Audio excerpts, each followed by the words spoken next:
ಶ್ರೀ ಹಡಪದ ಅಪ್ಪಣ್ಣ ಜಯಂತಿ ಆಚರಣೆ, ಆಸ್ಪತ್ರೆ ರೋಗಿಗಳಿಗೆ ಆಹಾರ ವಿತರಣೆ. ಗಂಗಾವತಿ ಜುಲೈ 29 892ನೇ ಶ್ರೀ ಹಡಪದ ಅಪ್ಪಣ್ಣ ಜಯಂತಿಯ ಅಂಗವಾಗಿ ಗಂಗಾವತಿ ಶ್ರೀ ಹಡಪದ ಅಪ್ಪಣ್ಣ ಸಮಾಜದ ವತಿಯಿಂದ ಗಂಗಾವತಿ ಉಪವಿಭಾಗ ಸರ್ಕಾರಿ ಆಸ್ಪತ್ರೆಯ ರೋಗಿಗಳಿಗೆ ಬ್ರೆಡ್ ಹಾಗೂ ಹಣ್ಣುಗಳನ್ನು ವಿತರಿಸುವ ಮೂಲಕ ಜಯಂತಿಯನ್ನು ಅರ್ಥಪೂರ್ಣವಾಗಿ ಆಚರಿಸಲಾಯಿತು.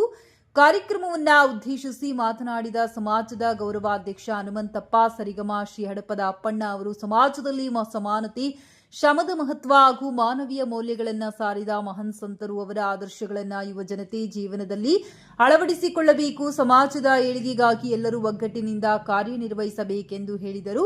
ನಂತರ ಮಾತನಾಡಿದ ಎಚ್ ಮಂಜುನಾಥ್, ಹಡಪದ ಅಪ್ಪಣ್ಣ ಅವರ ತತ್ವಗಳು ಇಂದಿಗೂ ಪ್ರಸ್ತುತವಾಗಿದ್ದು, ಸಮಾಜದ ಬಡವರು, ಶ್ರಮಿಕರು ಹಾಗೂ ನಿರ್ಗತಿಕರ ಸೇವೆ ಮಾಡುವುದೇ ಅವರಿಗೆ ಸಲ್ಲಿಸುವ ನಿಜವಾದ ಗೌರವವಾಗಿದೆ. ಜಯಂತಿಯನ್ನ ಸೇವಾ ಕಾರ್ಯಕ್ರಮಗಳ ಮೂಲಕ ಆಚರಿಸುವುದರಿಂದ ಸಮಾಜದಲ್ಲಿ ಮಾನವೀಯ ಮೌಲ್ಯಗಳು ಮತ್ತಷ್ಟು ಬಲಗೊಳ್ಳುತ್ತವೆ ಎಂದು ತಿಳಿಸಿದರು.